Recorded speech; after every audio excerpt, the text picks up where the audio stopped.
Alrighty, everyone. Welcome back to the Devy League podcast. I'm here with my friend Crazy Carl again. Crazy, you ready for another night? I'm ready. Let's do this. It's the night everyone's been waiting for, and we're just gonna tease you a little bit because um, I did want to kind of talk about some thoughts now that we're kind of diving into the actual Devy draft. I wanted to get your takes on some of these things and thoughts on the classes. So I'll start us off a little bit. Hopping into the into the Devy draft itself, I don't know about you, but I find myself really doing a deep dive super early on into tape. I don't know about you, but like I'm looking at tape normally I wouldn't have on my radar until we're talking like playoff season, you know? You're talking about the college tape? Yeah, exactly. Oh yeah. I mean, I've watched. I've always been a fan of college football, but Hmm. I've never watched tape on this many players as I have for this draft. Just because even I think I'm three or four players are gonna get to me, and then they don't. So then I switch the players that I'm watching tape on, Hmm. right? So it's pretty interesting. So through that process, I've found quite a few players that I'm kind of excited to watch this year. Not even players that I've gotten to pick, but some of the other guys were able to snipe some of these players, and good for them. And we'll be we'll be watching them this year with a renowned interest. Exactly. Yeah, I found it interesting too. Like, there were several players where I'm watching the college tape, but then I'm seeing right next to it, it's like, hey, here's some college or high school tape on them as well. And I don't think unless there's someone pretty insane. I haven't really watched too much high school tape on players in the past. Did you run into anything like that at all? Yeah, I mean, aside from Trevor Lawrence, which I had to watched a lot of his high school tape. Hmm. Um, Yeah, I mean when you're looking for tape for college tape, you usually find high school tape as well. Yeah. And it's interesting to see some of what I'm looking at is I'm looking to see, is this player developing, right? Hmm. Look at his high school tape and seeing some of the because all you're gonna find really is highlights, Hmm. right? I mean, unless you know where to look, or you have some type of access that I don't, Hmm. not going to be able to find low lights Yeah. tape on some of these guys, and if you do have access to that, good for you, because I don't. Yeah. So I'm really just kind of trying to see, even through the highlights, what let's say running backs. I've spent a lot of time over the last couple of years just learning how to watch tape, Hmm. kind of listening to the experts at this on how to watch film, and what to look for when you're evaluating a running back and wide receiver and et cetera. And that's what I'm looking for, right? And always looking for example, how elusive a running back is, how powerful of a cut can a running back make with one or two steps, Hmm. um, how fast on the first 10, 20 yards, or not 10, 20, yeah, on that first initial burst. Because for me, that really differentiates between a run of the mill running back that could have top, elite top speed, Hmm. but it's really that initial burst that gets you through the hole. And some of these running backs, may be very fast, and have a fast 40 time, but they don't have the burst that you need to actually get out in the open. So, Exactly. and that's what I've been trying to find is the players that look like they were, pretty good in high school, and then seeing their development through college. And I think you've all of these picks that we're going for are lottery tickets, outside of the first round at the very least.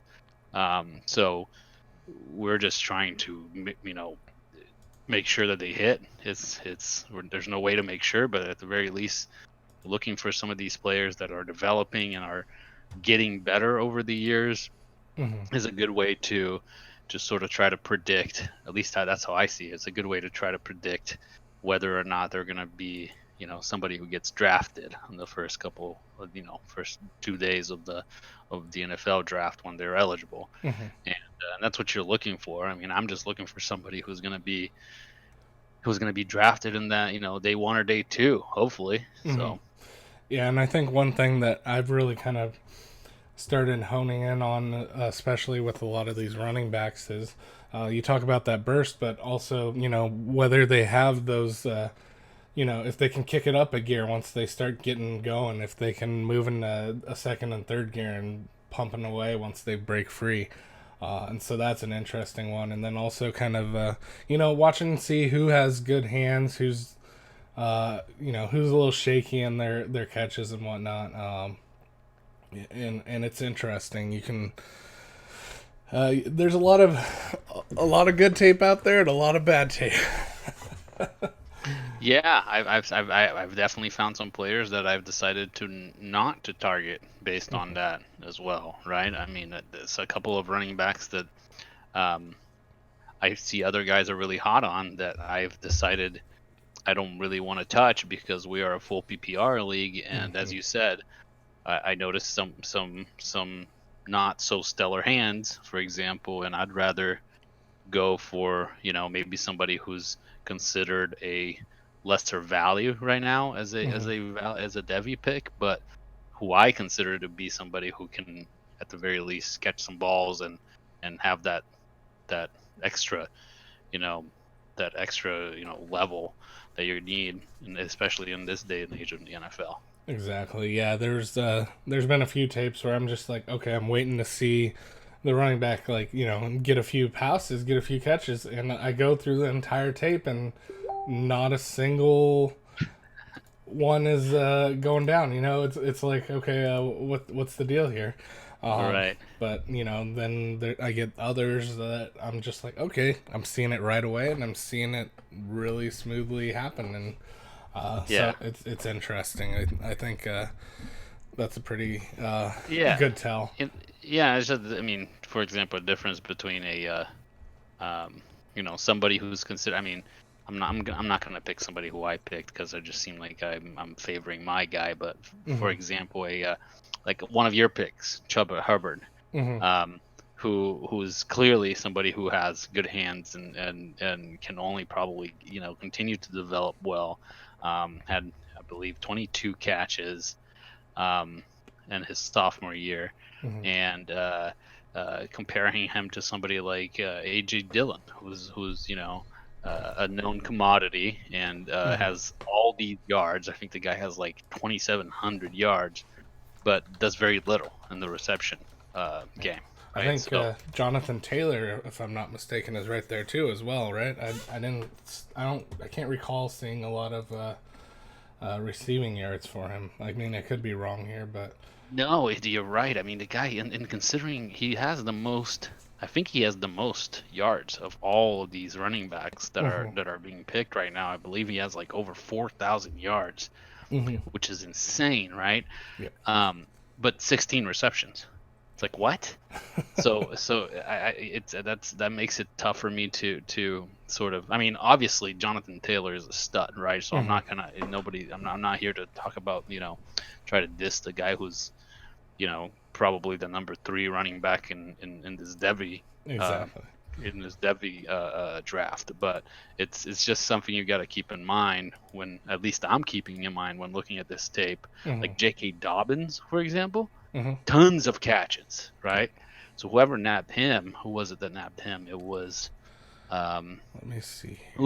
Umar nabbed J.K. Dobbins. Well done. I mean, whether or Hmm. not he did that on purpose, I mean, you found somebody who's got solid hands Hmm. and is being used and probably will continue to be used as a pass catcher. So Yeah. And I think there's a lot of good wide receivers that are getting passed up in this draft here. And I mean, I think it's hard because the running back depth is so great. And, I think it's pretty safe that everyone in this league could use a solid running back on their team add some depth, if not really just be that lead running back on their team. So it's interesting to watch some of the wide receivers fall further than they should. Yes, I cannot believe that Brian Edwards fell to me at 212. I mean, I think some guys had some comments made about why he fell that far, but I'm still at a loss. I mean, unless you know something that I don't, I I've think been researching all over the place, and everything I see is this guy, is in the elite of the class along with Judy, Moore, Ross, and Chanel. Why the heck did all of these other guys got picked in pretty much the first round? So why didn't he? Why did he fall all the way to the back of the second? yeah, Right. I think it's So people being confident in their wide receiver depth, honestly. probably, and knowing that it takes a while for wide receivers to develop, Mm-hmm. and wanting that return on your investment quicker. And I mean, we definitely have a league that loves the running backs. I don't think our league is alone in that. Mm-hmm. But I think it's I think the smart Devy players, I'm starting to learn, are the ones that are gonna, try to fill in that running back, however way you can do so, while continuing to developing those stud wide receivers that want, I mean, just looking at, who people have picked so far, right? So, Mm-hmm. for example, Cartwalla has picked two running backs. Um, you've picked two wide receivers and a running back, right? No, actually, I picked No, two running two backs running and a backs and a receiver. That's right. I've got Jared Um, Judy. Jerry Judy, yeah, I I mean think that's he the same. counts as two wide receivers, right? Then you've got Umar, who has picked like a whole roster already of Yeah. Devies. But he's got, Chanel, who's a Mm-hmm. home run for sure. J.K. Dobbins is a good running back. Jonathan Taylor is a stud. Mm-hmm. Benjamin is another stud. And then he's got both Fields and Fromm. So he's got those two quarterbacks, locked up. I think Umar is, we'll probably talk about this more, but somebody who if he just has patience and sits on these picks, Mm-hmm. um, I think the majority of these guys that he has picked so far Mm-hmm. are gonna hit. I Yeah. don't think there's much, doubt whether Taylor or Chanel or Benjamin or Justin Fields are going to be, um, NFL players. Exactly. Maybe one or two of them will miss, but I think some of our other people on this, I mean, including myself, I Mm-hmm. mean, I think Trey Sermon is great, but I don't know if he's going to be somebody who's picked in the uh, first or second day of the NFL draft next year, and uh, so some of us are going to have misses. Mm-hmm. Whereas Umar, with so much capital that he had in these first couple of rounds, Mm-hmm. pretty sure he's going to have a solid, you know, stream of good stud players coming in the next couple of years if he can just be patient and wait. Exactly. And I Um, think Umar's setting himself up right now pretty well that he can take some of his positions that he's really strong in and kind of trade multiple pieces to, start building into studs and then reducing his depth to make room on his bench for some of these picks that he's got. mhm. So it'll be Yep. interesting. So one last thing before we start diving into the teams directly that I want to kind of take away, or a takeaway that I got when kind of researching is, I'm kind of impressed with the 2021 class as well as the 2020. I thought that, 2020 would be really nice, and, we roll into the 2021 and it might not be as nice. And, I mean, obviously 2020 is really, really nice. It's But really nice. I think 2021 is not that far behind. I think that 2021 is nothing to scoff at. I agree, and that's coming through on the research that I'm too. Is that as strong? I mean, what did you hear about the 2019 class? Or what was the sort of conventional wisdom on Hmm. the 2019 class? I mean, what I had heard and sort of know of the 2019 class is that we're not going to see tight end talent in the way that we saw in the 2019 class for probably a couple of years, and I think Hmm. that's safe to say, Hmm. right? Um, on the other hand, this class was supposed to be this class of like these stud wide receivers, Mm-hmm. right? 2019 class was sort of somewhat weaker running back talent. I Mm-hmm. think that's kind of how I see the 2019 class, right? Like fairly strong wide receiver, weaker running back, and then really strong tight ends, Mm-hmm. right?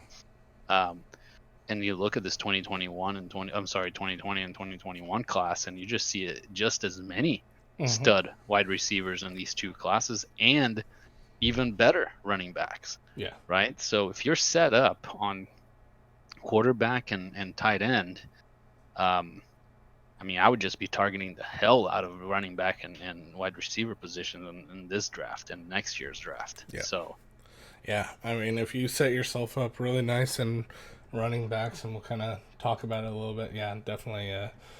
Hit on some of those players that are kind of dropping pretty hard here.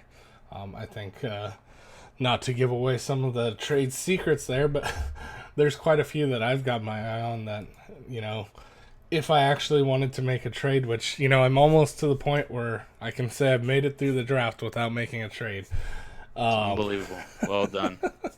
yeah. Um, I I would be very tempted in this next round, especially when trading with someone fairly reasonable to kind of say, hey, what do you think? Are you done here? Or are you good? You want to trade out and just kind of test the water, see if I can't get something Yeah, pretty you have nice. what? One more pick left? Yeah, you have one Yep, more pick one left. pick. I've got a I've running got back I got my eye on, but same here. I only have one more running back that I have my eye on, and then all wide receiver for me. mhm, yeah. So it's kind of like who wants to risk reducing their bench size for some of these players? Because I mean I took a player today that really 2021 it's going to be painful keeping them on there for basically 2 years. Well, I took that pick Trevor Lawrence. Same here. He's Yeah. gonna sit on my bench for 2 years. Yeah, so So it's kind of one of those trade-off things. It's like, okay, well, I think I'm going to have to start cleaning up and doing some housework on my bench, and I think that's going to be the interesting trade-off. It yep. might be interesting to see next year. Maybe people start clamoring for more taxi squad spaces. We'll see. Well, I But think we have a fairly deep bench, and I think mhm, I think this is what makes it exciting, to make that exactly. decision on whether to use some of your bench space. I mean, right now Lamar has to make that decision. I mean, with 3, 6, 8, he has 8 Devy picks, Hmm. so that's his whole taxi squad plus 4 bench spots. Yeah. Um, that's a lot. So Plus, he's oversized already, I believe. right, because he got a bunch of my picks there in the end. So I think he already has like 4 or 5 extra players as it is. Hmm. Now that he has 8 more coming in, he's gonna have to drop, I believe, like 8 players. Yeah, I'd start calling people up saying, "Hey, you want a two 3 for for one? 1. 2 for 1, 3 for 1?" Yep. Absolutely. That's what I'd be doing. And I'd be I'd be, trying to get future picks or whatever, Yeah. You got these like tight ends that you can just sprinkle on for a little added bonus, and everyone Tight likes end value. that little added bonus there. So why Well, not? and use that piece of information, that the next 2 years, 3 years of tight end talent in college is nothing like what we just saw this year. Hmm. So, if you got your Fance and Hawkinson and Gesicki and Mandrews and all these young guys who are probably going to be very good, dynasty tight ends, Hmm. you start making the case to some of these other players who have tight ends that are old and are going to be. I mean, some of these guys that have old tight ends and don't have a way to replace them are going to be, you know, up a creek up Hmm. here soon Yeah. in a year or two. Yeah. So So it'll be interesting. So we just hit the 20-minute mark here. So I want to dive into the rankings because that's what everyone came here for today. Yeah. And one thing I kind of want to say about the rankings is something I kind of mentioned earlier today in a different conversation. We're playing with people that have been around the block a while. Playing with people that this isn't their first rodeo. We're making those smart trades. We're making those smart pickups. That being said, these teams are really close. It could be anyone's game.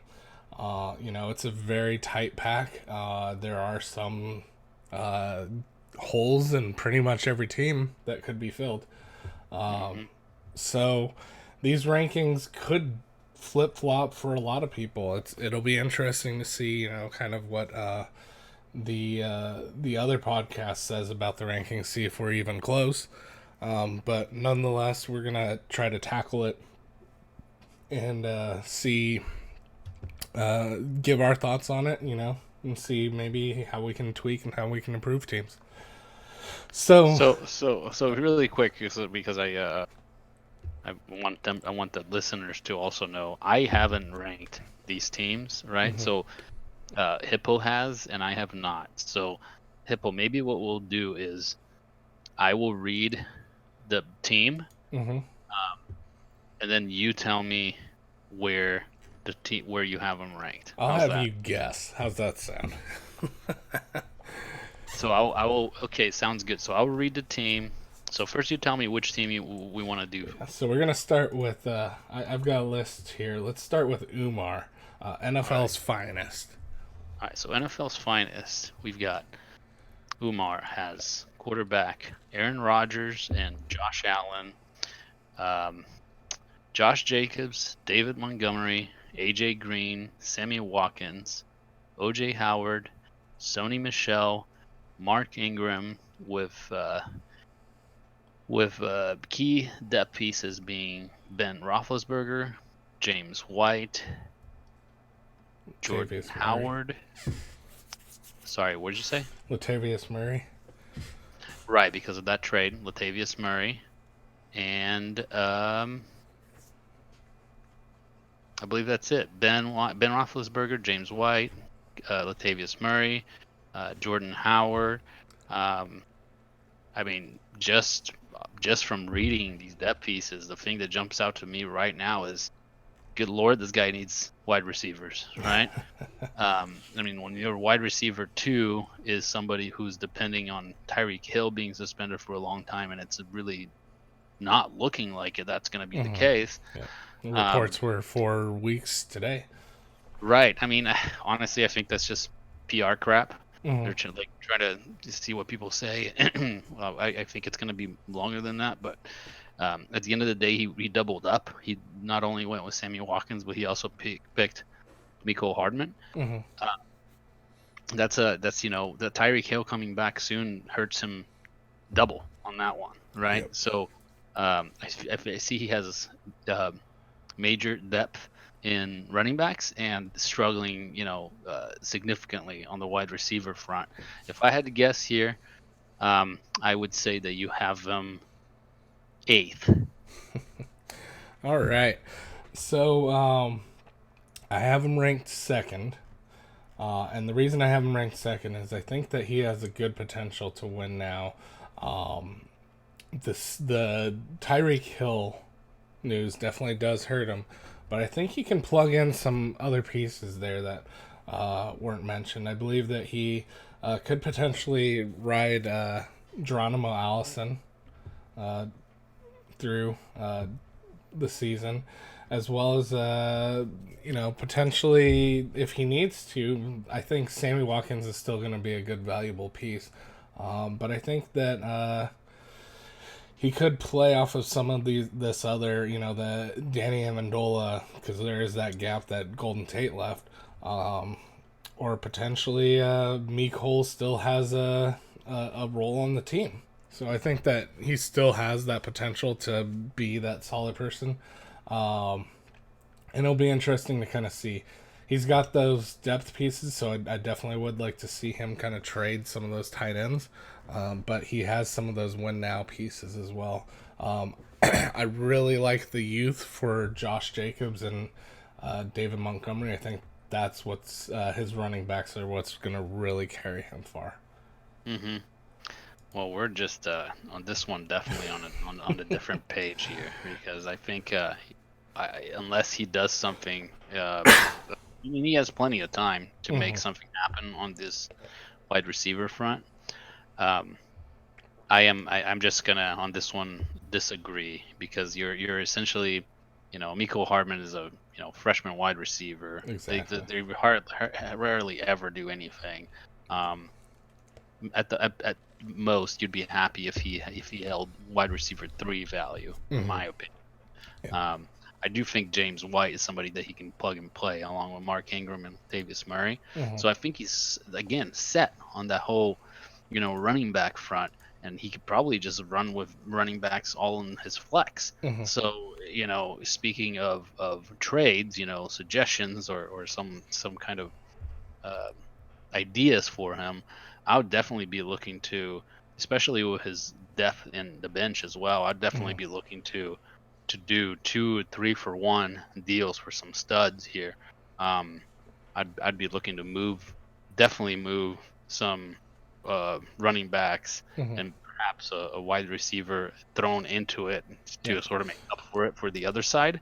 But I'd be looking to do like a Sammy Watkins, a Latavius Murray, and a Irv Smith Hmm. for like, um I don't know, can he get to Stephon Diggs with that? Is that too much? Or is that not enough? I mean, I'd be a little. It probably not not enough. enough. Yeah. I think one person I would maybe try to target with for Umar is I've got him potentially seeking out and making a deal with uh, Power Mark. Hmm. Power Mark's weekend QBs. I see that Umar's one of his biggest strengths is he has 4 QBs. He can flip a Nick Foles or Ben Roethlisberger Right. to Power Mark, and he can say, "Hey, I'm looking at Curtis Samuel right there. That either that or a Zay Jones. That shouldn't be hard to pick up. I Yeah, think I he'd mean, those probably should want be easy. another small piece potentially to add to that. But I think that would be a pretty easy trade right there, and I've got that helping out both teams. Yeah, sure. I'm honestly, myself, I'd be looking higher. I mean, I think, Hmm. you can go for a Curtis Samuel or a Zay Jones, but I think, Hmm. if I'm him, I'm really trying to solidify that wide receiver 2 Yep. situation. Um, Having Sammy Watkins as your 2 is gross, in my Hmm. opinion, and you're just he should be looking in the league and looking at who would, who can he benefit by with some of this depth, Yeah. and The try to other snag one of these this good wide receivers. Yeah. the other person I would target is Seacole. He's another potential contender here. You can throw same kind of trade at him and try to maybe snag like a D.D. Westbrook and a N'Keal Harry potentially. Get Yeah, some depth those there. are better. Those are better names, especially N'Keal Harry, maybe Yeah, even an Adam Thielen. Um, exactly. well, so you got him second, way higher than I thought you Hmm. would have him. But hey, your rankings. Basically the guesses that I'm giving you is basically what we're Yeah. kind of, just by looking at it, I would probably put him in my list. Hmm. So let's just go ahead and go on to the next squad. All right. Next, we have Fantasy Big Heads run by L. Conley, 24. Uh, Okay. yeah.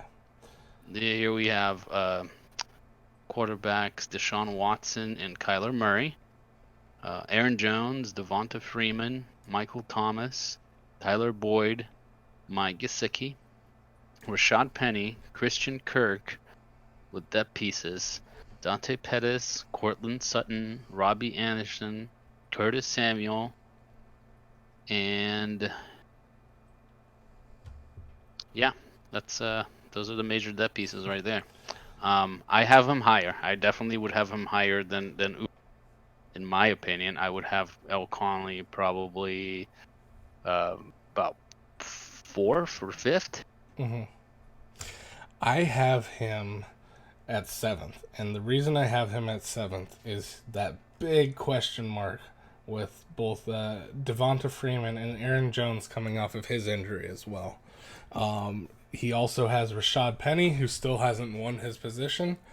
So that right there is a big question mark. His wide receiver depth or running back depth after that is nil, nothing. Drops off. Yeah. This is one of those. I mean, this is a classic for me. Like, he has such good wide receiver depth and no running back depth. The same way that the opposite of what we just talked about. So, speaking of perfect trade partners, that's another one. Maybe El Conley and Umar need to talk about trading some running backs for wide receivers right here. Yeah, I would. Maybe there's a deal that you can work out with Dante Pettis. Absolutely. Yeah. I would be much more comfortable with Dante Pettis as my wide receiver too than Sammy Watkins, and I guarantee you that El Conley would love having either Latavius Murray or Mark Ingram as depth pieces for his running backs. Exactly, and he's got Kyler Murray and Deshaun, so having either an aging QB or a wild card in Nick Foles, which I kind of like. I think that he's in an offense of his own finally, that he can just kind of after playing second fiddle to over there in Philly, I think that he's got that chip on his shoulder that he can potentially kind of make some magic happen. I agree, and he's a great value at the end of the wide or quarterback run, and somebody who can plug into those 2 bye weeks. As it stands right now, El Conley has that problem going for him. Yeah. He doesn't have somebody to plug in on week 10 and on week 12. Yeah, so the reason I have him so low is both the QB depth for navigating the bye weeks as well as the running back depth. I could see that. All right, well that's we don't disagree as much on this one. I think he's also somebody who is betting on youth in the tight end position. He doesn't really have any insurance, whether in case Gesicki and Dawson Knox and Darren Waller don't work out. Yeah, so he's that's got another. The aging Delaney Walker. Trying to see here. I believe he's 34. Yeah, he's 34 years old. Does he have the Delaney Walker? Yep, he has him in his starting roster currently. Oh, I didn't see that. I don't see that on my. Oh yeah, he does. My bad. So yeah, Delaney Walker. So I mean that's my mistake that I didn't see that. That actually makes me feel a little bit better about it, and because that's a good balance of youth and age, old age and experience, and probably a decent floor. So that's my biggest problem with Gesicki. He could probably have huge upside, but he could also just disappear and give you a total of 0 on any given week. And Miami's hiring some staff from from New England. I wouldn't be surprised if they start utilizing Gesicki in that Gronkowski style role, especially as they're working Josh Rosen in there. Get that those short passes in and work your way up. Well, I mean, I do know about this the coaching staff from New England going to, so that's the case, and then El Conley becomes a strong contender. So to wrap it up, a couple of things go his way, and a couple of trades, and El Conley is definitely up there contending for the championship. Yeah. I think he's 2 to 3 moves before doing that, whereas Umar can make 1 to 2 tops, and he can get right back into that depth. Fair enough. Yeah. All right, next we have Death Stars, run by none other than Crazy Carl, who I've got here right now. Okay. Go ahead and read off your team for me. Matt Ryan, Dak Prescott, Joe Mixon, Marlon Mack, Mike Evans, Robert Woods, Noah Fant, DJ Moore, Tariq Cohen with depth pieces, Sterling Shepard, Damian Harris, Devin Funchess, and Jack Doyle. So I'm not going to say much about this because it's me, so you can just go ahead and do your thing. I want to hear what you have to rank yourself, though. I think I am probably around sixth place in my mind, probably middle of the pack. I still need to make a couple of moves to put myself in championship run position, but I'm definitely somebody who, if things go my way, am definitely a playoff team. Mm-hmm. Yeah. So, like I said, everyone is really tight here. So everyone's a few moves from being those teams. It's anyone's game. So like these rankings that we're doing right now. The 12th team could easily be the first team with just a few moves. So I think that's how close we are. That being said, I have you ranked at 9th position, and the reason I ranked you there is your running back depth and wide receiver depth. I mean, outside of your starters, you're looking at Albert Wilson, who's still coming back, projected to come back after there were rumors that he could never play football again potentially. And then you've got Sterling Shepard, who's still kind of that wild card as well. So that plus I think your running back depth of Giovanni Bernard and Spencer Ware and Damian Harris, you're kind of hoping for that backup role. You're hoping for those injuries and whatnot. And even Tariq Cohen, who's your starting one of your starters in the flex position, how much is he going to get play time? We don't really know yet with David Montgomery. I mean, there's talks of it being like a 60-40 kind of timeshare, but we really just don't know. So I think to kind of square it up a little bit, start looking at getting some of that depth there, picking up one of those pieces that could easily be a starter, or like you're doing right now. I really think that you're some of the moves that you're making in the Devy draft right now can be the change where, hey, maybe you take the L this year and you build that youth next year without losing too many pieces. Well, I definitely built on youth. I don't think you find any player on my squad that is older. I mean, the oldest guy there is Jack Doyle. Ryan. Matt Ryan and Jack Doyle, right? And I've got them covered with my quarterback depth. Matt Ryan with Drew Lock, and then Trevor Lawrence, and then Noah Fant covering Jack Doyle. But so I definitely did not go for a win now type of squad, and I am significantly shorter on bench. Like I have 4 empty bench spots right now because of my some of the trades that I made. So I'm gonna be looking to pick up some waivers here that I as soon as our Devy draft is over. But no, I think that's fair. I tend to, we disagree on some players as it is, right? Like I disagree with you on Tariq Cohen and Sterling Shepard. I think you have more faith in Golden Tate than I do, and I have more faith in Sterling Shepard than you do. Exactly. And I think Tariq Cohen his floor, in my opinion, is what he produced last year. And if he produces this year what he produced last year, then he's somebody that I can always have as a flex player and be happy with. Yeah. But I have no illusions that my squad needs more to be competing for a championship. Yeah. I see a world where definitely you could have Albert Wilson even playing in that flex spot depending on how things go throughout the year. So it'll be interesting to see. I think with having those 4 empty bench spots, which you will be filling right now, those 4 empty bench spots really did hurt. Yeah, and I think ideally you'd like to do this type of ranking podcast after the Devy draft is over and after the waivers have been picked up, so you know what those players are. But I mean, I am really kind of counting on my gut on. I think this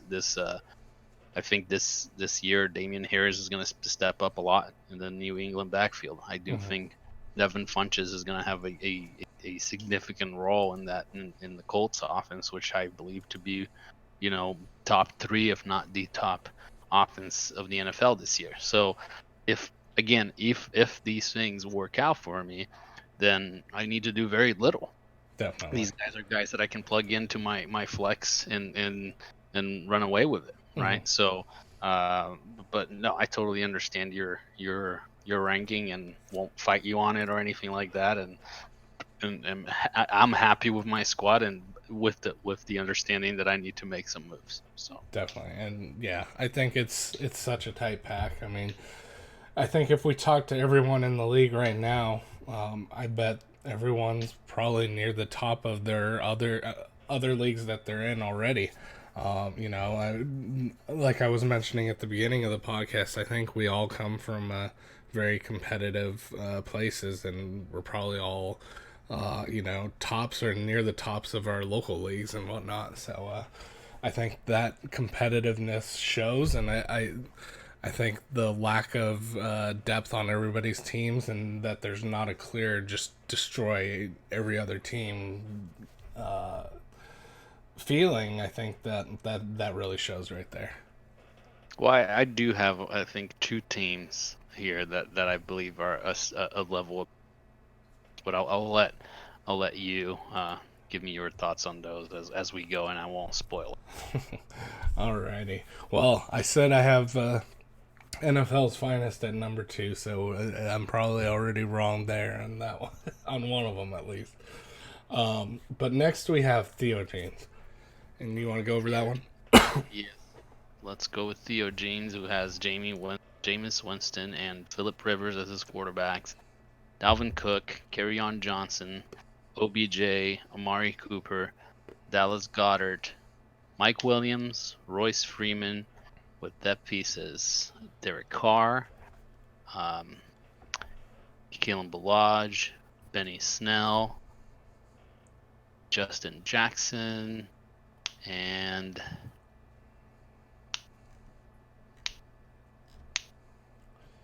I believe that's it. Ito Kiki Smith. Kuti. Ito Smith. Oh yeah, I missed Kiki Kuti right there. Yeah. So where do you think this team kind of lands? Well, I think again, I'm just looking at these fully for the first time. My first impression is that he has a very strong starting roster, and not much depth behind it. And he is probably going to struggle in the tight end position unless something changes. I believe something needs to happen, and I mean maybe Philly changes their offense in a way that makes Dallas Goedert a tight end that holds value on a weekly basis. But the way that I see it, Dallas Goedert is probably the best backup tight end in the NFL, and somebody who probably holds some value on a weekly basis. But I don't know that you want him starting for your roster on a weekly basis. So I would probably put him 4th. You're close. I have him ranked 6th. And the major reason why I do is, like you said, depth. One injury and he's not looking too hot. His running back depth is nil. Ito Smith. Like I said, it's nil. Yeah, that's ugly, man. Yeah, Kalen Ballage, I'm not a huge fan on. I mean, he there's rumors that he potentially could step up, but I think Kenyon Drake is just so far ahead that unless an injury happens, he's only going to be there to give him a breather. I think Kiki Kuti is the only true piece that's actually his depth there. So, this is one of those teams where we say, hey, do we want to look at maybe consolidating a little bit and kind of breaking down some of these big names to potentially add some depth, or do we just hold on So the until opposite of consolidating, right? yeah, Yeah. exactly. I was gonna say, this team does not consolidate. This team does the opposite, and he has risk too. I mean, Hmm. there's risk all over this, right? You Yeah, got Amari Cooper. Mari Cooper, who's just, you know, I like to call him Amari Pooper because he just poops all over your he the problem week. with Cooper is that he's gonna win you 1 out of every 4 weeks, I think, and then Hmm. those other 3 weeks, he's not gonna give you wide receiver Yeah. two value. He's gonna poop his pants, Hmm. and and what does that mean? That means you're not gonna know which one of those weeks he's gonna win it for you. So you're probably going to start him every week. You have to, Hmm. and that just builds a hole in your squad that needs to be filled by somebody else, right? Yeah. And then you've got Dalvin Cook, who, if I'm Theo, I need to go and find myself, that Alexander Madison Hmm. cuff, because, as you said, one injury and there goes your RB1. Yep. Your wide receiver two is already suspect. Your tight end suspect, Hmm. and frankly, Kiki Kuti probably takes that flex spot from Royce Freeman, I believe, at least to start the season. Hmm. Um, it's again, the depth is suspect. So I'd be, I know it sounds outrageous, but I'd be looking to probably do something with OBJ Yep. and turn him into, 2 or 3 mid-level players, and that can just give this team some depth and fill in the holes. Exactly. Yeah, I would, maybe target some upside receivers and then also target some youth at the same time. I mean, you've got Mike Williams, which has a potential to step up, but maybe you take OBJ and you target who was it that had Curtis Samuel and You're a broken record on I Curtis Samuel, am. man. You could actually take OBJ and package Dante Pettis and Cortland Sutton with Mike Gesicki in there as well. Yeah, see, I don't think that's enough Hmm. for OBJ, but that's the kind of trade that I'm looking for. A trade that Exactly. fills in all those holes, gives you some bench spots and some insurance. And yes, you're going to downgrade your wide receiver one. Yes, but you kind of need to. Hmm. Otherwise, this is a team that's very susceptible to just being screwed should an injury or two happen, because you already have the risk of Amari Cooper on your squad. Hmm. Dalvin Cook has that history of injuries. Mike Williams may or may not step up this year. Royce, I know what's going to happen to Mike Williams this year. I can guarantee you that is he will have touchdown regression this year, at least Hmm. in terms of a percentage of targets, because he was barely targeted last year and had an insane amount of, like, his touchdown to target um, uh, rate is only, I mean, it's like him and like Will Fuller. Hmm. Like, they're insane in terms of like how little they get targeted and how often they score touchdowns. That's not going to be the case again for Mike Williams this year, especially with Hunter Henry coming back and just the natural way of how things develop. You're not going to. He's a prime regression touchdown regression candidate this year, and then you have Royce Freeman, who may have a bigger role this year than he did last year. But if Hmm. his role is the same as the role that he had last year, then that's not good. That's not even somebody you want to put on your flex spot. Exactly. So So, what do you think about this trade? I'm looking at Cartwalla over here. He's got Alexander Madison, so you could potentially do like an Alexander Madison, an AJ Brown, and maybe like a Paris Campbell with a pick next year for OBJ. yeah, then you're really giving up on this year. Um, you're really going for youth on that. I Hmm. mean, I would middle of the road rather than so much Yeah, youth or all maybe in one trade. an Emmanuel Sanders. Throw that in there, or a Quincy and Nunwa. He's got So you that, got and Alexander Madison. Dante Moncrief in there as well. So he's got a lot of pieces that he can Yeah, work I mean, with. so yeah, and like a Madison, he can probably, if you guys, I guess if you didn't mind getting like a 4-for-1 deal or Hmm. something like that, I would look for um, a trade like a player to target here would be Chris Godwin. I think like Chris Godwin, a Alexander Madison, Chris Godwin, and then another good player like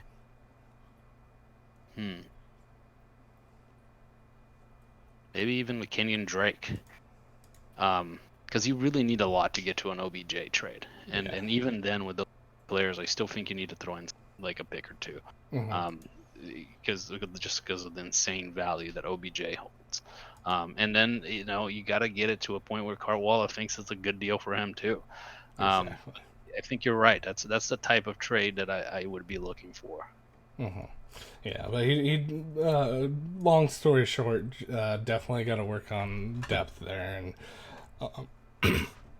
I can see a world where he just counts this year as out. Or, you know what? Maybe he finds someone that's high on Amari Cooper. I know there's people out there. I'm not one of them. Some people are. We talked about how inconsistent Stephon Diggs was earlier in the year. You and I did. And well, we disagree on that. I think there's like 2 or 3 games in the whole year that he didn't do well. The rest of the year he was a solid asset. We counted, and I think it was 6 to 8, if I'm not mistaken. Yeah. Go back and look. Stephon Diggs was and I'm not trying to use anecdotal evidence, but not single-handedly, but he was two of my championship squads last year. So if he was somebody that was that inconsistent, he scored. Let's see here. I'm showing that he had 1, 2, 3, 4, 5, 6, 7 games under 10 points. Okay, that's bad. Yeah, and so Amari Cooper was, just as bad there. And I mean, if you're already hating Stephon Diggs, I hate Amari Cooper that much more. Yeah, I definitely take Diggs over Cooper. Exactly. I think Diggs is one of those guys that you see his points at the end of the year and you think, man, that must be nice to have. But like when he's scoring 26 points in a game, 17 points in a game, 18 points in a game, and it's kind of bringing that average up a bit and kind of skewing the data. I was talking to another friend and I was saying it's really nice when you're outside looking in at Stephon Diggs and you say, yeah, he's great. But if you're the owner, you're in there and it's basically, you're playing a game of like Saw with Jigsaw. But see, this is the thing. I just told you, I was a Stephon Diggs owner and he was in 2 of my championship teams last year. And what do I do when I have somebody who is, and I don't consider Stephon Diggs boom or bust, because if you're getting a 9-point week out of wide receiver 2, that guy is not losing you a week, right? He's just not producing what you would expect him to produce. He's producing a slightly 7 weeks under 9 points. So what's his lowest? Like, what are we? His lowest was 0, but I mean, we're looking at like play that game. 1.7 in one of his games, 2.6, 4.2, 4.9, and then I think it's 7 and then 8.1. Yeah, I mean those are. I mean, what I I guess you're what you're doing is you're balancing your. Right. If you have an Amari Cooper, if you have a Stephon Diggs, you got to balance your roster with some safe floor. He's the guy who is going to win you weeks, but he may very well, put you in a really tough situation in any given week if you don't have, other players in your roster that are going to give you that consistent, value that you just don't have. Plug and play. Somebody like a Keenan Allen. That just no matter what, he's just gonna give you that consistent value. And here's the weird part: is like his crappy games are against teams you think he would do amazing on. So I think the lesson here is you play him against like Chicago and Green Bay because he's getting like. Well, you play him every time. You have a Stephon Diggs, you don't bench Stephon Diggs. You don't bench him for Cooper. That's the problem with inconsistent studs is that you don't bench him. You can't bench him. so you have to put him in and just balance out your roster Yeah. a different way. It's I mean, nerve-wracking. Tyreek Hill was like that for a while until he Mm-hmm. got more consistent. Yeah, nobody was bitching about Tyreek Hill, Mm-hmm. because he had these like he was a weak winner when Yeah. he hit, you know. I think But this is the year where Diggs does step up. I think it's going to be that big year.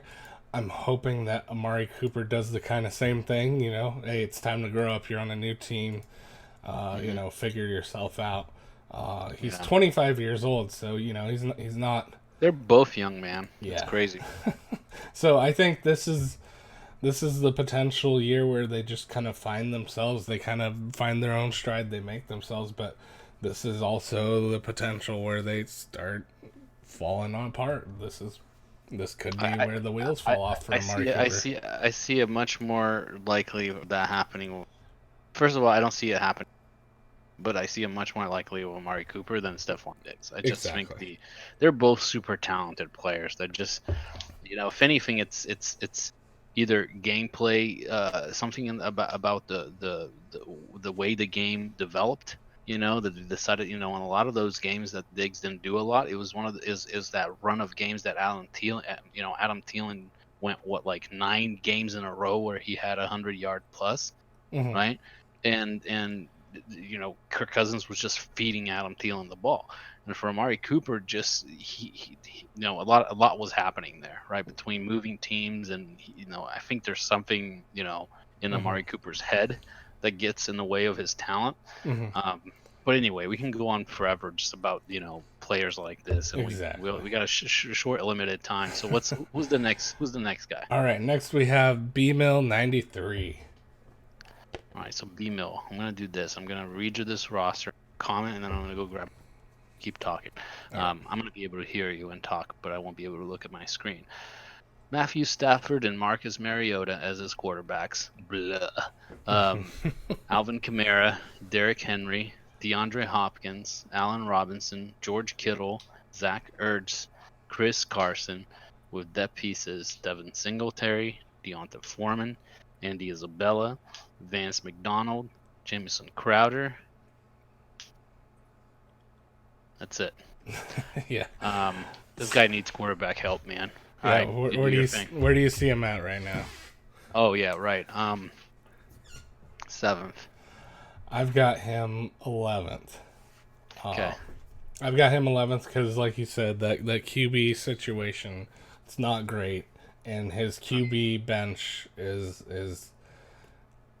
Non-existent. non-existent. Even though he's got 4 people on his bench that he has rostered.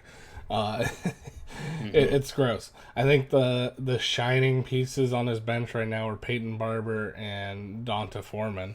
I think potentially they could be something. We were mentioning during the draft the Zach Ertz and Kittle situation is kind of gross.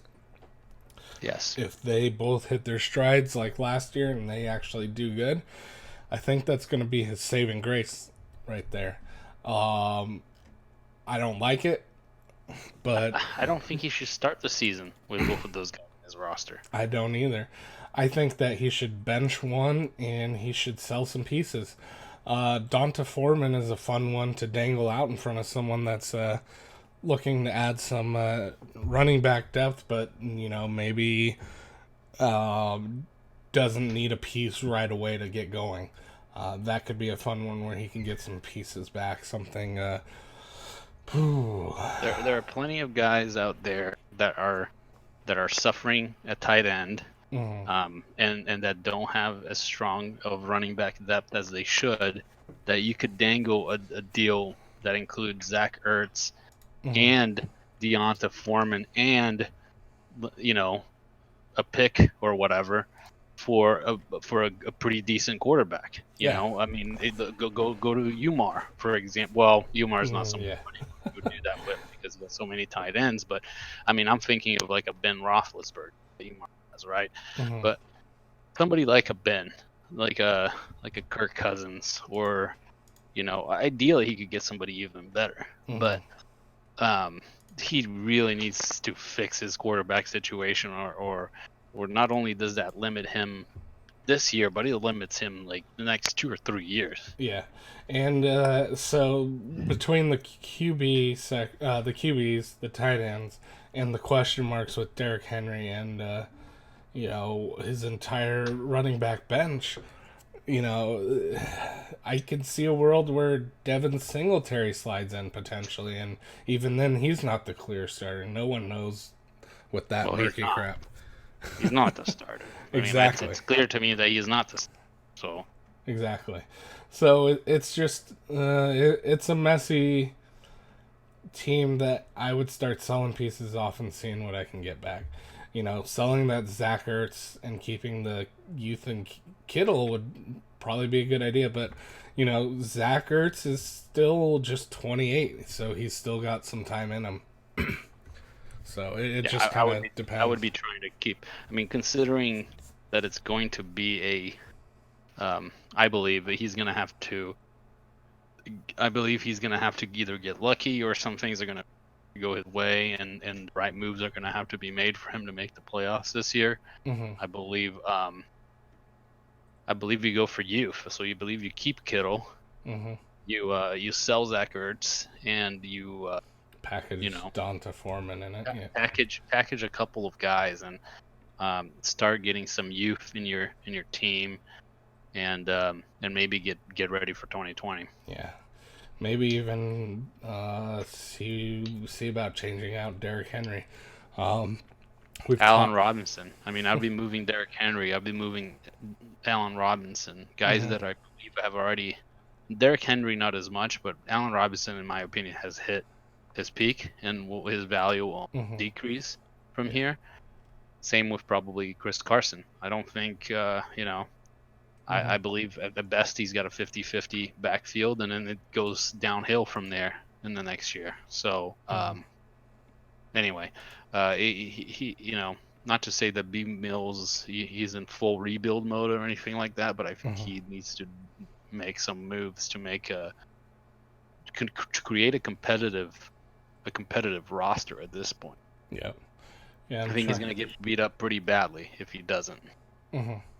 Yeah, it's hard because I'm looking out at the running back availability landscape and trying to see who I can make a deal with. Like, maybe you do sell off. I hate to suggest this, but maybe you look at making a package deal with Kamara and trying to bring back a bunch of depth. If I'm him, I'm trying as hard as I can. There are 3 players in that team that I'm trying to keep, and that's Kamara, Hopkins, and Kittle. Yep. Right. That's his core. Yeah. Kamara, Hopkins, and Kittle. If you can keep those 3 and build around them, that's what I would do. The problem for him is that he gave up a lot of picks to put together the squad too. So right now, what does he have? He has Rondale Moore coming next year. Which is a solid. No, actually, it's 2021, and that's the problem. Is that he's not eligible until 2021. So you don't have much coming through your Devy. So you have to make the moves through trades, or you're really struggling here. You know me though. I'm not afraid to sell off my studs to get like a lion's share back. You've seen some of the trades I've done recently. Getting rid of Devontae Adams in one league and Alvin Kamara in another league. Right. So if you can get some of those trades going, or maybe even a 3-way, I know you say don't blow up your team, but if you can bring back some depth and some actual usable starting week in and week out pieces, I say go for it. I mean, I just think every team needs to have a core.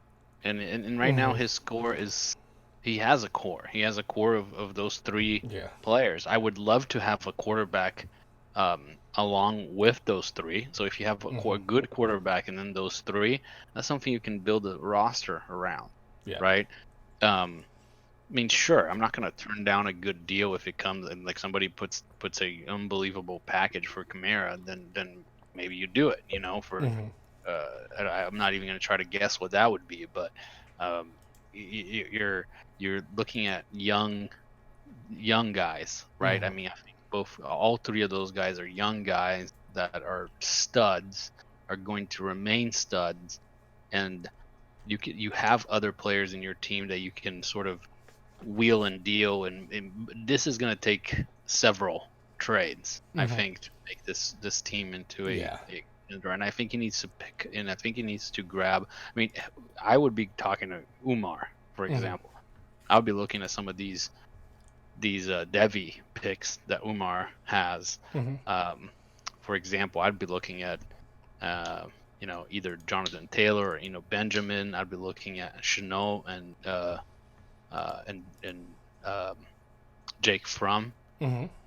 right? Because I Justin Fields is another year out from that. But The other option um, too is because Umar's hurting on youth pretty hard. Why not give some of your Devi picks that you've already taken potentially, or your future ones, and see if you can't get back like a Nick Foles or a Ben Roethlisberger, mhm, and then maybe exactly, because he has he has. I mean, Umar is such a trade target for everybody. It's it's mhm, it's hilarious because yeah. of just how much he has.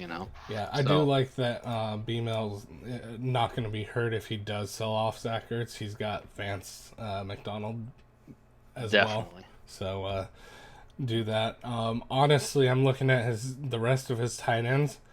I would cut them all. I would personally cut them all, and I would look at potentially taking some waiver wire wide receivers and running backs that have upside.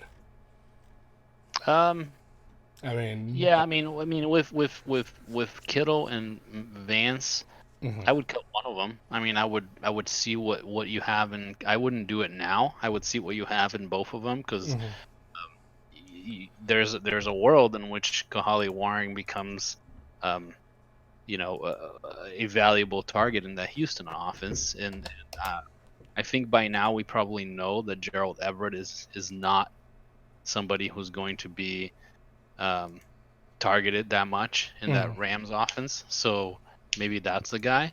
But I think he holds value. I don't know that I would cut him. mhm, I think I would probably wait and see mhm, what happens in the first couple of weeks of the season. But I would be cutting. I would definitely be looking to move. I mean, mhm, I see that he picked up Jared Stidham. Like, yeah, that's smart. For like mhm. 2 years from now. So, um, anyway, he's got Case Keenum there, and his quarterback situation is so ugly. You just got to fix that Yep. and start. That's the start. Fix your quarterback situation, and then once you have a quarterback and those three studs that you can build around, then Mhm. you can start making some other moves, and before you know it, you have a pretty decent roster. Yep. Exactly. All right. Next up, we have my team, Moist Lines 2, The Moistening. hmm Go ahead and read that off and tell me where you think that one's ranked. Jimmy G and Dwayne Haskins, Todd Gurley, Miles Sanders, Devontae Adams, Keenan Allen, T.J. Hawkinson, Kareem Hunt, Debo Samuel, with depth pieces Daniel Jones, Jerick McKinnon, J.J. Arcega-Whiteside, and Duke Johnson and TJ Yeldon. nope, DJ Chark, baby. Oh, yeah. Baby Chuck. Let's see. If I had to rank you, I would ding for some significant things here, and I would probably put you at 8th place. All right. I have myself at fifth. Again, everyone's pretty close here. Um, I like the the upside of a lot of these pieces here in the depth. I like the DJ Chark, the Robert Foster. I think is a big one that's going to be underestimated a little bit. I think with the Josh Allen coming into his own, I think Robert Foster and Zay Jones are going to be exponentially more valuable than they were last year. I think I should probably talk about your roster. Exactly. Here's what I see. I see, um, I see a world in which Miles Sanders is a starting running back for the Eagles, but Mhm. I don't think that unless uh,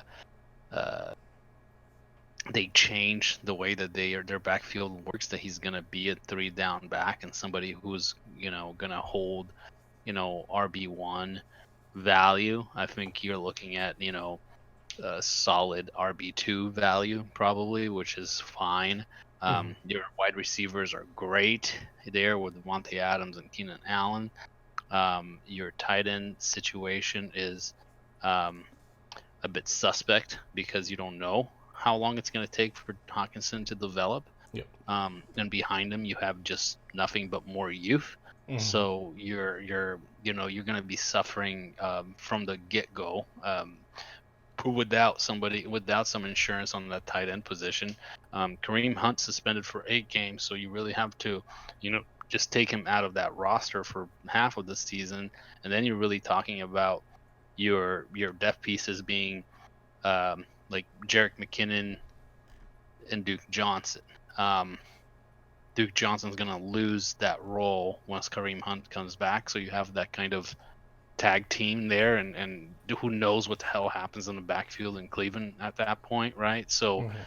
I think between the two, you probably have a good flex position there. But then you have what Debo Samuel, Jerick McKinnon, and you're really relying on like a Robert Foster or yeah, like a Robert Foster, or a DJ Chark, like your boy to all of a sudden become something. So that's without considering the fact that you, as it stands right now, don't have a way to make up for the fact that in week 4, Jimmy G is going to have a bye. And Yep. as it stands right now, you don't have a starting quarterback in Daniel Jones. You may have a starting quarterback in Daniel Jones, but you don't know that. Mhm. You may not even have a starting quarterback in Dwayne Haskins. Yep. So if all those things work for you, then if all these things work for you, you're in great shape. It's like yeah.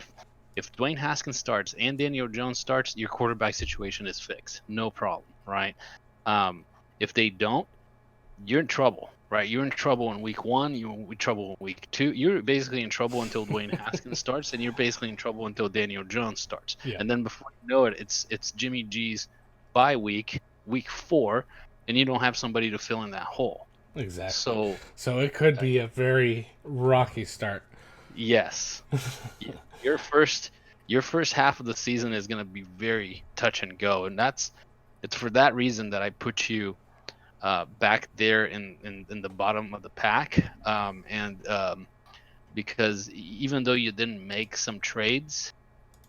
any trades this time I around, you did not still make took any. chances. You still took chances, right? Still took risks. This is a Exactly. risky. This is a risky roster, right? I mean, you took Todd Gurley, and I think ultimately we talked about this, and I think Mhm. Todd Gurley's going to hold his value, so I'm not that worried about it. Yeah. I do believe Debo Samuel's going to have a role and some value this year, but I Mhm. don't think I think you're looking at, if he has a good year, he has a year like Pettis last at, year. at, at, sorry. I think he has like a potential role as Pettis last year. Yeah, like Pettis or a Calvin Ridley Mhm. year. That's like, if he has a great year, he has a year like that, right? So Exactly. you're talking about, if he has a great year, he has a wide receiver 2, probably most likely wide receiver 3 value. So um and couple that with the fact that you don't know what's going to happen in your tight end position, I just think you're if I'm you and these things don't work out for me at the beginning of the season, I'm already looking into next year Yeah. and setting myself up, because you're going to have a great roster next year. Exactly. Great roster next year. I mean, that's what I mean, Arcega Whiteside after Alshon Jeffrey leaves, get out of here, man. That guy's gonna be a stud, Yeah. right? You have all these guys that are gonna be huge studs next year, and so I would just sit tight. I wouldn't do much with your team because you don't want to give these pieces away. You want to Exactly. wait and see what happens. If anything, if there's one of these old tight ends still on the waiver wire, I would be looking to pick him up. Mm-hmm. Yeah, I saw you were you gave away your hand a little bit, but that was one person that I assume a few people are gonna go for is the giant himself on Indianapolis. I think he's a potential target for a lot of people that are tight end weak, which kind of stinks for you because yeah, we were talking about that last time, but I think yeah, there's a lot of good potential tight end options there. Well, I think something to be said about are you talking about Mo Alley Cox? Yep, it's like He seven I foot mean, eight, right? yeah, he's a huge target in a team full of huge targets. Yeah, Like and a team he's full of injured tight ends currently. right. So you have your Jack Doyle and you have your definitely. So you got to take stuff with a grain of salt. First, training reports are what they are. They're just training reports and Exactly. training camp reports. And this is training camp reports in a training camp that where neither Doyle or Ebron are Mm-hmm. participating in, Yeah. right? So yeah, take that with a grain of salt. Yeah, So I mean, and I I was think picking waivers, but I wasn't really expecting this to be some kind of no secret. It's not the starter. magic number or anything like that. I think that Right. when Jack Doyle comes back, they're going to be loyal to him. They're going to give it right to Jack Doyle first. If they were smart, they'd give it to Eric Ebron, but I think loyalty is going to win out there, and I think they're actually going to go with Jack Doyle personally.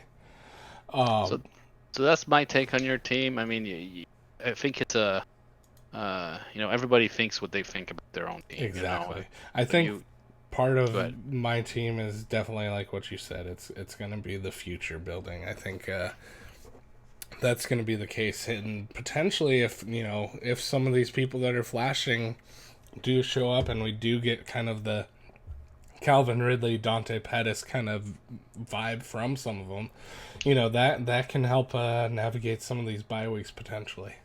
I'll say this: if I'm looking to make any moves, if I'm you, and I notice that by week 5 or 6 things aren't going, I'm looking at moving Todd Gurley and Keenan Allen because you've got some young stud wide receiver and running backs coming to you next Mm-hmm. year and the year after. And if you can probably move some of those guys to some teams that are looking to win this year and get a good return for them, so that you're in even better shape come next year. So Exactly. those are the moves that I'm and those being both, I wouldn't move Devontae Adams. No. um, you know, so I would definitely hold on to Devontae Adams and go for Keenan Allen, and then have a. I mean, if your wide receiver twos next year are, I'm sorry, if your wide receiver core next year is Devontae Adams and Jerry Jeudy, you're stoked, Mm-hmm. and then Debo Samuel, right, Yeah. and then JJ Arcega-Whiteside, Yeah. you're going to be in great shape. And then I got there's a lot of potential upside people, so that's where, hey, depending on who hits, and if everyone hits, all of a sudden I could be looking at, hey, who wants a wide receiver Hmm. kind of situation. Come at There you me, go. send me some offers, that kind of Hmm. thing. So it'll be interesting to see what happens there. I think this is definitely a potential uh, big youth team that can hit harder in the 2020 season and the 2021, especially once they're a couple of years in. I think we both have teams that are better in 2020 and 2021 this year. Exactly. So the next team I've got here is J. Tate Ball, two darn old gunslingers. All right, so we've got Sam Darnold and Drew Brees, Melvin Gordon, Nick Chubb, Juju, T.Y. Hilton, Hunter Henry, Darius Guice, DK Metcalf with depth pieces, Josh Rosen, Alshon Jeffrey, MVS, Austin Eckler, and Traquan Smith. All And you do right. have your Eli Manning as well. I don't know why that got dropped down further in the list, but you know, um, I think, I mean, between Eli Manning and Josh Rosen, he probably has, if he's lucky, a QB to fill in um, those bye weeks, Mhm. right? Hopefully, Eli Manning for him, not for you, is still playing in week 4 because Sam Darnold has the same bye as Jimmy G. Yeah. So Manning can fill in that bye for Darnold, and by then probably Rosen is the starter by week 9 to fill in for Drew Brees. So between Josh Rosen and Eli Manning, he probably has a QB3. I am looking at probably putting this guy at like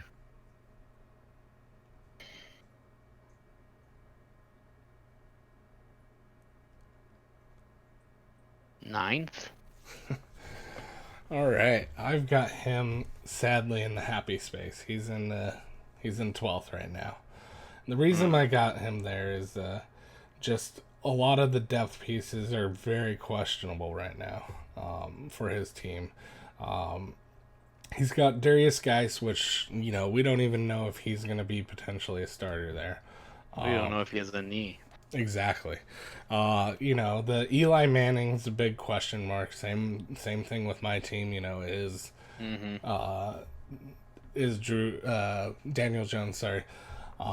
Personally, my take is that Eli could potentially not even play this year. Okay. I think that's something that they're not rolling out over there, and they're kind of taking pretty serious. It'll be interesting to say. That being said, I think you're kind of right with Josh Rosen potentially starting fairly early or at least halfway through the season, Hmm. especially if they start losing pretty early on, because then they can take those risks with Josh Rosen and still get that early draft pick. So I think that would be a interesting. They have to see what they have in Rosen. Otherwise, Exactly. point of having him in the first place. I think it's Just tank. If you're gonna do that, tank for Tua and just go and get him. But otherwise, why even trade for Josh Rosen? exactly. So it'd be interesting. I think yeah, they're gonna probably do it. I think you can easily see what you have in him in half a year. So I do see a potential where they're like, oh, let's see what we have in both QBs, and they do run out with um, the current hot hand of Ryan Fitzpatrick. So You don't want to end with 5 wins or 6 wins, mhm, something like that, and just be in a that much worse of a draft position because you decided to roll out Fitzpatrick for the hell of it. You know what mhm, I mean? And then not even give your guy Josh Rosen enough time to develop and really truly see what you have in him. mhm. Um, I just to me, it makes no sense even putting Fitzpatrick out there if you're the Dolphins as mhm. your starting quarterback. I Even if he's the better quarterback. Yeah, I understand what you're saying, but we're talking about the Dolphins here. They don't make the most logical choices. So that Adam Gase is gone, so that's a exactly good. that's the one good thing that happened. Yeah. So I feel like it's a coin flip. I think that I hear your argument, but I also hear the argument that let's just see what Fitzpatrick does, and let's give him a shot, and let's just We know wild who card it. Fitzpatrick is by now. Hmm. Long enough in the NFL to know that gives you magic and then gives you poop. You know. Exactly. Yeah, so it'll be interesting to see. I like the Marquez Valdez Scandling. I think Hmm. that'll be an interesting piece. Whether he's the guy or Jake Kumro, you know. Well, I actually think it's between him and Allison for that second Hmm. position. That's one thing that I was gonna say when you were talking about Umar's team, how you Hmm. have him so high up there. Yeah, I just don't. I mean, we disagree a lot on Umar's team. I don't see Geronimo Allison being somebody that you can really count on. hmm He's competing for that second position and may very well be the third pass catcher on that team, hmm right? So if that's the case, that wide receiver core for Umar looks even worse. Mhm. I But personally anyway, go ahead. like Allison. I think that he had a hot hand last year, but injury kind of cut it short. So it'll be interesting.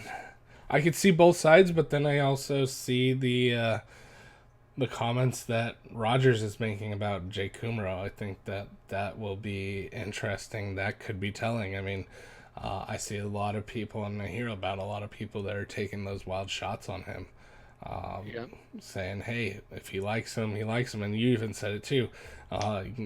If in the same sense, if he hates someone, he hates someone. So you've got the Oh, person St. that, Brown is screwed. yeah, He might as well just leave the team. He's done. yeah. So it's funny because uh, he has both Marquez and Equanimous St. Brown on the same roster here, Hmm. and he's Just got. just drop St. Brown, bro. He's gonna and call me out on if I'm wrong about this, I will spin the wheel of water whenever that happens, and I'll have my wife throw a execute it, and I will Oh man. tape it and put it on, and I will link it on the channel. Um, but yeah, but yeah, I mean he's got some pieces here in his Mm-hmm. team that are valuable. I believe. I mean, you and I disagree on the Chubb and Kareem Hunt Mm-hmm. discussion. Chubb is better. I think, he's got Juju there. He's got Hunter Henry, who I think will break out. I hope so. I The really problem I do. have the problem I have with this whole squad is that he just doesn't seem to have made up his mind what he wants. Mm-hmm. Right? He's just like I'm a seeing a little bit lot of of youth. blah. Yes, it's a little bit of youth, a little bit of old age, and a little bit of like he kind of looks like he kind of halfway. It's like this half-ass attempt of going for it this year, but like otherwise, why would you take a T.Y. Hilton? Why would you take a Drew Brees? Um, so for me, it's maybe he was put in that position and didn't want to be in that position, but was just put in there, because he didn't have a choice. Mm-hmm. But you took Juju in the first round. You took Melvin Gordon in the second round. Those are solid picks. Sam Darnold could very well become a good, you know, franchise quarterback. And if that's the Mm-hmm. case, let's see what has Jay Tate done in the Devy draft so far. He's got Tua coming next year. So Mm-hmm. this to me is a team that by by week 4, 5, you'll know. Mm-hmm. And you will be able to just move Hilton, move Breeze, move these old pieces in your team, move Alshon Jeffrey for sure, Yeah. and start setting up for next year. That's my take. And if he is looking fairly bad, I would sell Eli Manning early if he's still playing. Like, try to Sure. get, Try to try to. sell them to you. I don't know if I would buy him. I'm completely not sold on him, but I would sell him on a short term lease for a low value. Well, that's the thing is, should sell him if he's starting in week 4. Yeah, I Then guess. he's the guy Yeah. that starts you to fill for that Jimmy G position. I mean, let's say everything quad works except for that, Mm-hmm. right? You can keep going, and you got 3 wins. But let's say you're 3-0 by week 4. Mm-hmm. And you got week 4 coming, and you're like, man, I'm undefeated, and now Jimmy G goes on a bye, and Eli Manning is still starting. Yep. What I do I guess do? at that point, yeah, come talk to me. I can give you some Devy picks. So there you It go. might not be what you want, but I think we could work something out. But oh, it just feels gross owning him. It does, but it's the same thing with me just selling Joe Flacco after week 10, Mm-hmm. Exactly. which I probably will. Yeah, but again, I keep saying this over and over. I think we're all fairly close. I think that this could be anyone's game. So Sure. don't take the 12 as anything bad. Take it as all right. I got a little work to do. I've got some stuff that I need to tighten up. I need to make some trades, and you need to just And start. this is all just our personal opinion anyway. We Exactly. may be totally wrong, and I'm sure the pod guys are gonna completely flip. Yeah, they're gonna. And you and I don't even agree on some of these. Exactly. So whatever. Yeah. Who's next? All right, we got Power Mark. All right, so we're finally Power Mark. Yeah. All right, we've got Cam Newton and Andy Dalton. Mm-hmm. And Ginger then we Snaps have, himself. yeah, we got Christian McCaffrey, David Johnson, Brennan Cooks and Calvin Ridley, Travis Kelce, Julian Edelman, Tyler Lockett with that pieces, Darrell Henderson, Justice Hill, James Washington, Mark Andrews, and Zay Jones. And my boy. I think this is a pretty strong team. Mm-hmm. I think this is a strong team that I would put probably up there in the top 3 if I had to guess, and or if I was doing my rankings. Just look at just this again, the first time I'm looking at it like this. He's got some pretty decent depth pieces that I believe are going to produce. Mm-hmm. I like to see more. I mean, he has some kind of dart throws like Darwin Thompson and Rodney Anderson and even Demarai Crockett. I mean, I'm glad somebody else, took a shot on him. He's somebody that now that I'm doing all this Devy um, research, 2017, people were buying Demarai Crockett on Devy like left and right, man. He was like the guy that everybody wanted. Mm-hmm. And then the guy goes, undrafted. So this just goes to show how quickly these Devy picks can go wrong on you. Mm-hmm. But they are talking about a split backfield in Houston, and you can Lamar Miller has been what he has been, and but who's to say that we're not talking about a Deonta Foreman and Crockett backfield Mm-hmm. by the end of the year. So he's got a strong depth pieces. He's got a strong starting lineup. Mm-hmm. I don't really mind Andy Dalton as your QB2, honestly. Mm-hmm. I have a problem with him not having a QB3, so that puts him at a disadvantage and somebody who's prime candidate for trying to Yeah. find somebody to fill the hole in week 7 and 9. Mm-hmm. But I mean, it can't go wrong with CMC and David Johnson, Yeah. Brendan Cooks and Calvin Ridley. I mean, his core is really strong. He's Yeah. just a really strong core of like 5 or 6 players that could. I mean, this is a couple things go right and you've got a championship team in your hands. Mm-hmm. He's one of those people that I'd almost recommend either doing a low value QB trade for someone perceived fairly low in QB that you can use some of your weaker pieces, or you just roll out with one of your upside pieces in your super flex spot that week. I think that I'd hate to blow some of this team up, but it's definitely possible if you want to go for that QB, and especially I don't think he's taken a QB in the Devy draft, right?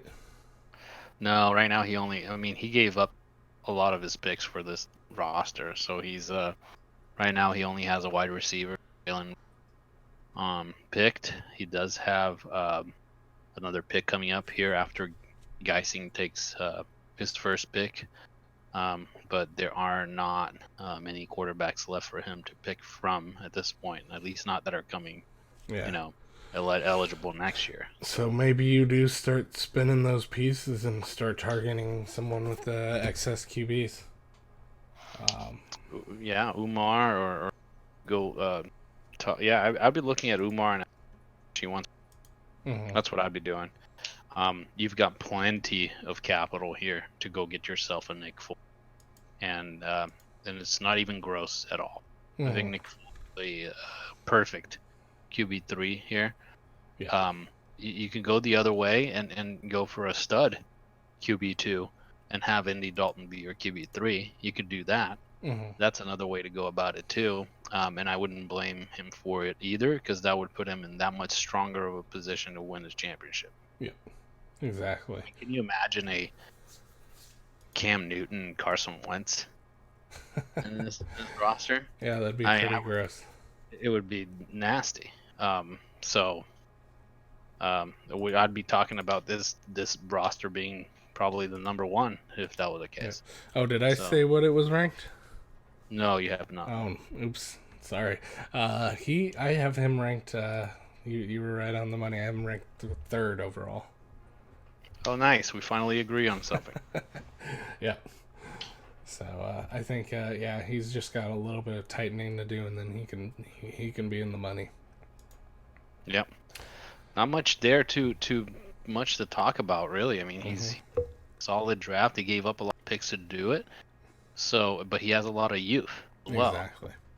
So it's not like the picks that he gave up have really screwed him in the long run. It's just he doesn't get to play the Devy game as much as others. But you know, he's really looking to win the next 2 or 3 years, and then he's probably gonna start decreasing in value after that. Yeah. Exactly. Alrighty. Um, let's look at. We've got Park Adams next. Park Adams. All right, well, Park Adams, my friend. I think let me just read the roster before I make my. The But 2017 All Pro squad. right, Kirk Cousins and Lamar Jackson at backs, Zeke and Lev Bell, Julio Jones and Antonio Brown, and David Njoku, Corey Davis, Lamar Miller with that pieces, Marvin Jones, Devontae Parker, Naheem Hines, Kyle Rudolph, John Brown, and Adrian Peterson. Actually, I'd add C.J. Anderson to that as well. Mm-hmm. So let me just really quickly, because before I say this, go ahead and look at. Yeah, Park Adams. I think I would probably put him number one. I mean, he's all in. He put his Mm-hmm. balls on the table, and he said, "I'm going to get all the studs that are studs this year. I don't give a shit what happens in 2020 and 2021." He has one rookie of all the picks. Mm-hmm. He did do a good job of keeping his Devy picks though, and he does have some pretty studly, picks coming.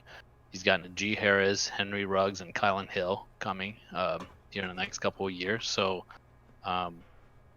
he has set himself up well to be a championship contender this year and fill in at least a few of those holes as these guys start to age out in the years after.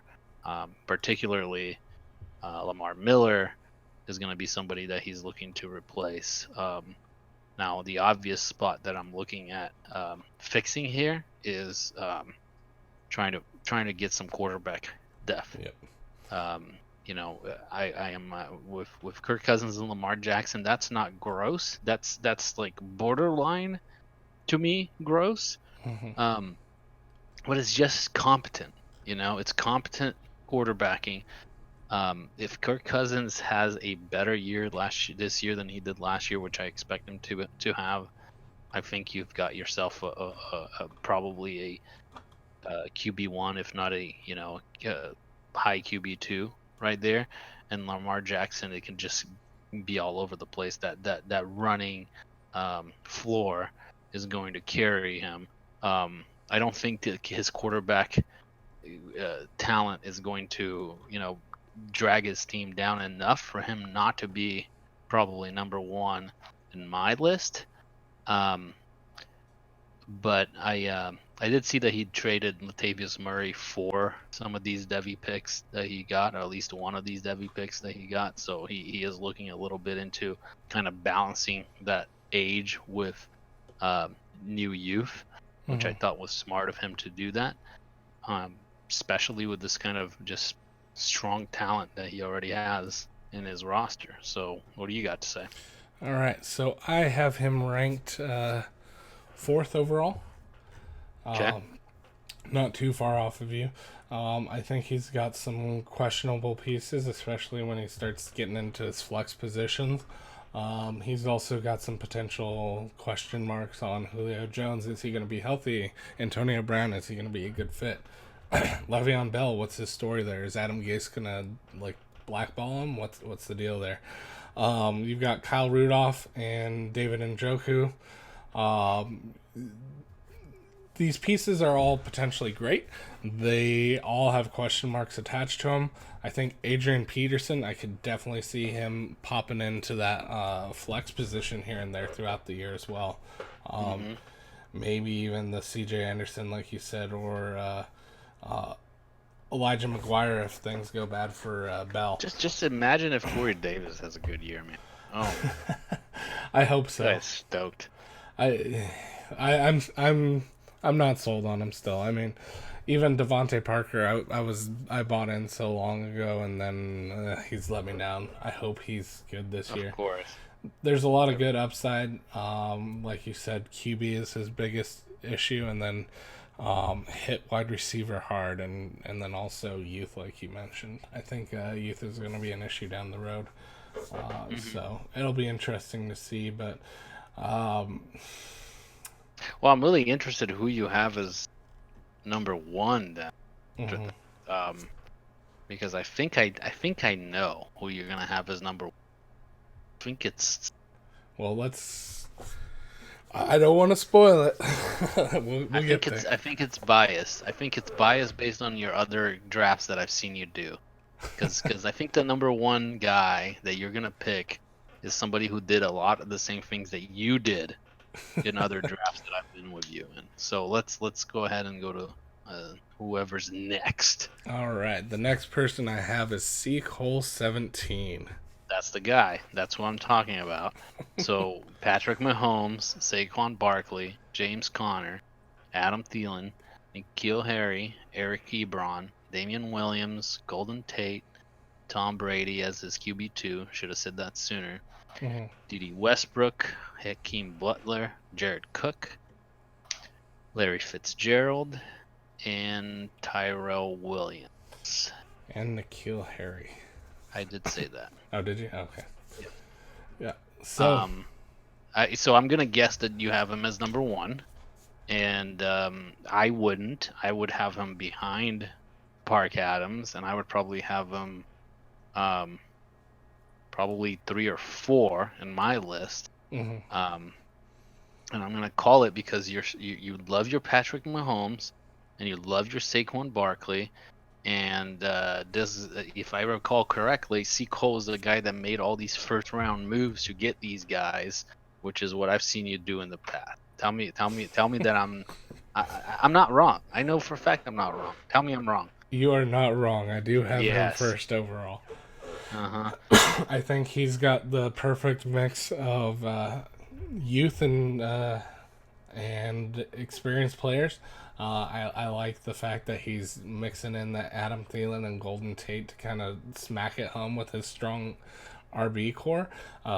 This is the year where he's really, if he doesn't make it this year, he's going to be hurting next year, because he's got the Damian Williams, Larry Fitzgerald effect, along with Tom Brady, who's got a super huge question mark around him. I really hope that Eric Ebron wins out. I think that he should in Indianapolis, but I think loyalties play into that far much more than I would like to see. Who's his QB3? That's where his big issue is right here. He needs to hit on that QB3. He needs to find someone that he can make a trade deal with.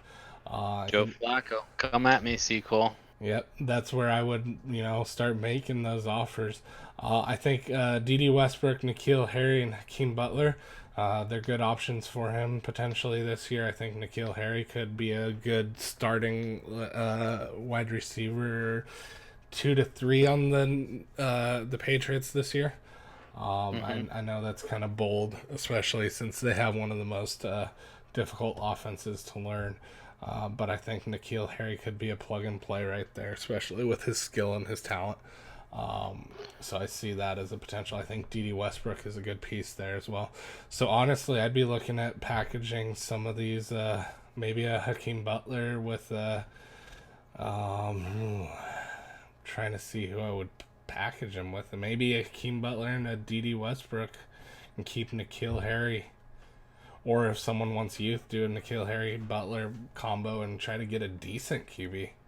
Something that's going to be long term, because the thing that I'm thinking about right here is if you're not picking up a solid QB, which I don't think he did in the Devy, Tom Brady's shelf life is No, very I short. mean he basically sold out his Devy draft to get this roster. So I Yeah. mean, as right So now is loss. he is the definition of win now. If he does not win now, he's looking to be hurting for a couple years. And I think he's got to hit hard Devy next year if he doesn't hit it this year.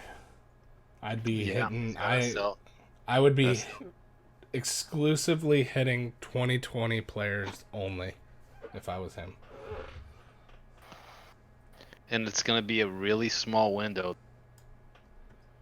Mm-hmm. I mean, how's he gonna do that? He's gonna have to do it in the offseason, I guess. Yeah. If he loses, because I mean, this is. I mean, I'm not saying the sequel. I'm not disagreeing with you. This is a very strong squad and would probably be in my number 2 in my list. Mm-hmm.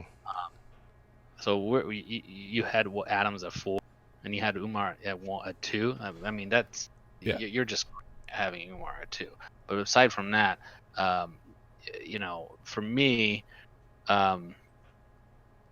so a couple of things that jump out to me in this James Conner, I believe, is a question mark. Mm-hmm. I think you invested a lot in order to get him in that 3-3 when I'm not sure that the Steelers are going to give him the kind that he needs to carry you to a championship. Mm-hmm. Adam Thielen, I believe, is not going to be what he was last year either. N'Keal Harry is a freshman, and as much as everybody wants him to be, God's gift to wide receivers this year with Tom Brady, and I did see that he stacked the two. Mm-hmm. If it hits, great, but odds are not in the favor of a freshman wide receiver doing great things, Especially there.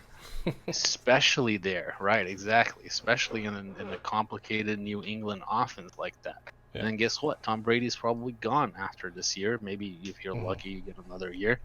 So at tight end, you've got Eric Ebron and Jonnu Smith, right? Yeah, and Jared John Cook. Smith is injured. Eric Ebron is gonna be sharing, sharing targets with Jack, not only Jack Doyle and Mo Alley Cox, but also with Devin Funchess, who's a huge red zone as well. So you're not gonna get the type of, prime regression candidate Eric Ebron is.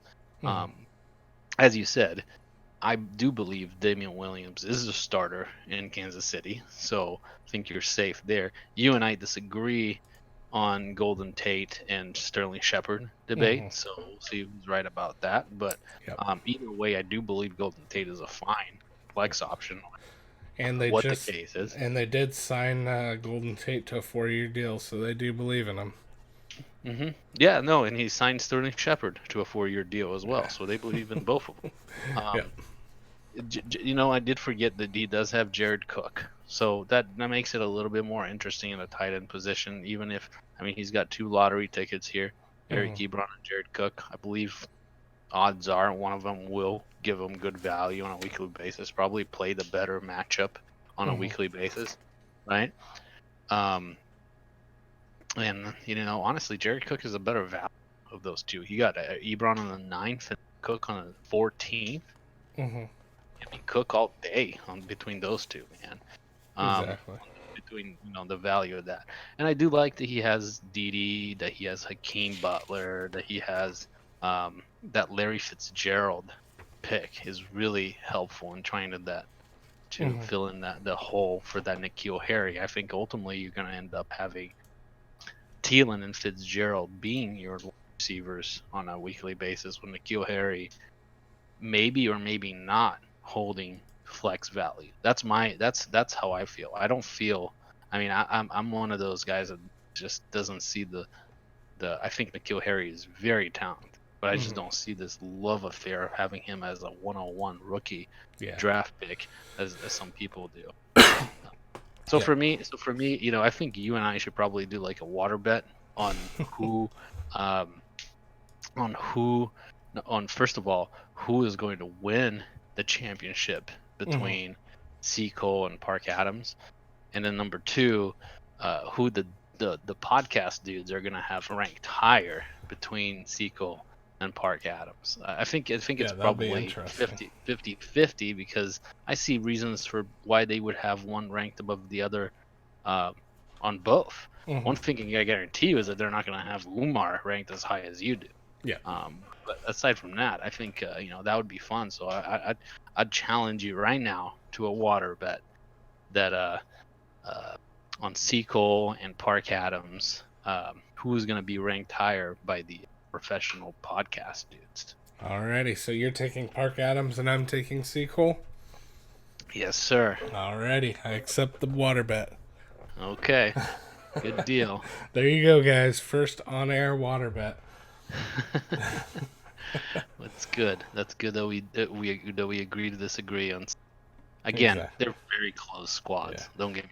Yeah, I think our entire league is pretty close. I don't think there's really like a team that's like absolutely behind everybody else. I think even um, to Darnold, which I have as the lowest, I think has the potential to move up there, and anyone could walk away with it. Injuries and whatnot could change the face of everything. Yeah, and I told you that I believe that two or three teams were above the rest, and I think for me it's clear that it's Spark Adams, Seacole, and Power Mark are probably the ones that are above, in terms of win now potential. Mm-hmm. So that's who I'm pitching my trailer to this year. Yeah, it'll be interesting. All right, next we have Keep Them Geising. Keep them guessing has Russell Wilson and Carson Wentz, who I mean probably the best QB combo in the league. And Um, and then he has Philip Lindsay and Tevin Coleman, Stephon Diggs and Kenny Galladay, Evan Ingram, Cooper Kupp, Will Fuller, with the pieces Mitch Trubisky, Michael Gallup, Anthony Miller, Trey Burton, Deshaun Hamilton, and Carlos Hyde. all right, so I got this team. Or where do you think you got them? I would probably have him. Hold on, where I say it. I would have him ranked higher if it wasn't for of running back depth. Which is where I dinged them. Yeah, I want to rank him fourth place, but I can't. I have to rank him a little lower. What about you? I have him ranked in the 10th spot. Wow. Okay. I feel like the running back situation is very questionable. I think that It is. I've heard rumors that this could be the year that Royce Freeman actually takes over because he's finally getting into his own. So we'll see what happens there. Mm-hmm. As the 49er homer, I will say that it is, from everything that I've seen, it is still Jerick McKinnon's job as long as he can get healthy. So if he's healthy, Tevin Coleman is going to potentially be that backup role that he was in Atlanta. So that's my take, my hot take over there. I know some people disagree, but that's my hot take on Tevin Coleman. I think that his wide receiver depth is okay. I like the Will Fuller, Cooper Kupp options. I think they're doable. Kenny Galladay, I have a lot of people that are sold on him, a lot that aren't. Personally, it's not that I'm I'm sold not. on him. It's not that I'm I'm. definitely sold on him. It's not that I'm not sold on him. It's that I'm not sold on Matt Stafford. Mm-hmm. And You did see the reports where he was broken back. yeah, thoroughly injured last year, Yeah, and you did see that he was doing just fine until he got injured, right? exactly. Yeah, I did see that. So that is something to keep an eye on and see what happens there. I think Nelson Aguilar is going to be his potential big uh,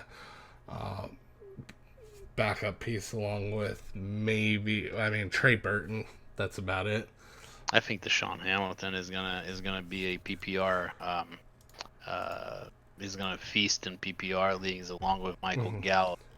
I, So this is probably, you have Umar ranked way higher than I do. mm-hmm. And I have Geising probably ranked higher than you do. Yeah. Um, so probably not I mean, as I said, I wouldn't have fourth. I'd probably have him around sixth. Mm-hmm. But we still have a little gap there where we disagree. Definitely. So yeah, I would work on tightening that running back position up. I think, like I said, I think it's pretty tight here. I think the fact that you sold your last picks when you could have taken shots on people uh, could potentially be an issue for you. I think that Devy picks are going to be the way to build this team out from here on. He does have Cam Akers and CeeDee Lamb. Both are legit pieces coming next year. So Mhm. Cam Akers will be somebody that will help in that running back situation. But um, I think he definitely needs to do something about it. Yeah. Like, he's suffering in the running back situation when your backup running back is Carlos Hyde. Mm-hmm. I'd be calling up Theo Jeans and I'd be trying to offload Austin Hooper to him for something small, like a low key Yeah. trade. Sure, like a Ito Smith or something. But it's Mm-hmm. not like. But the problem is Theo has a running back depth situation as well. Exactly. So So I would try to pick something else up though, because I know that yeah, you can maybe. Do you go for? I'm trying to think who you would take. You could try to nab like a Mason Rudolph, hoping that Ben Roethlisberger retires in the near future. hmm well, I guess at that point it depends whether he's still trying to win this year or not. Exactly. But yeah, I mean, ultimately you're correct that there's a lot of parity in this league, except for like a couple of guys on the top and a couple of guys at the bottom. Mm-hmm. I think we have, in my view, three front runners for the championship. Mm-hmm. We have three guys that I would consider, being in the probably just start selling pieces and rebuilding right now for 2020. Mm-hmm. And then I would have six guys in between that are like, make a couple of trades, see if a couple of things work out. But most of those guys are already probably better set up for 2020 and 2021, like my team and your team, Mm-hmm. than either those guys that are selling or those guys that are going for it right now um, are. So, and I think that's pretty average for a dynasty league, is to have that kind of balance where you have some guys that kind of went for the middle, some guys that went for it all right now, like Bark Adams and Power Mark and Sequel, and then you have the a couple of the guys at the bottom that probably need to start looking into selling some pieces to set up for the next few years. So um, that's how we don't disagree on a lot here. Yeah. I think we disagree on some things, and I'm glad that we got a water bet out of the way. Definitely. All right, let's move on to our last team. We got Cardawalla, aka Tyreek Hill's support, and it's cut off, but I think it's a support team, so that's what I'm going with. Gotcha. I'm seeing three dots, and I've tried to look everywhere I could without scrolling through everything. It is Tyreek Hill support system or squad or something like that. Yeah. Andrew Luck, Baker Mayfield, Okay, I'm definitely, I've been corrected. The Russell Wilson and Carson Wentz is not the best Yeah. QB combo. This is the best QB combo. Yeah.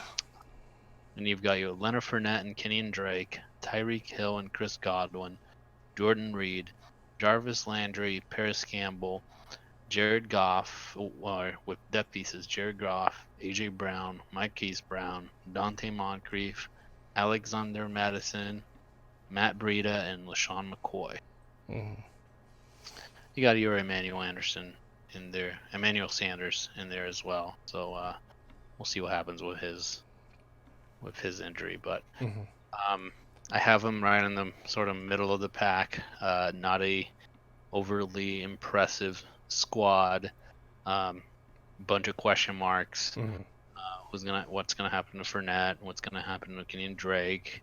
How long is Tyreek Hill's suspension gonna be? What's the role of Jarvis Landry?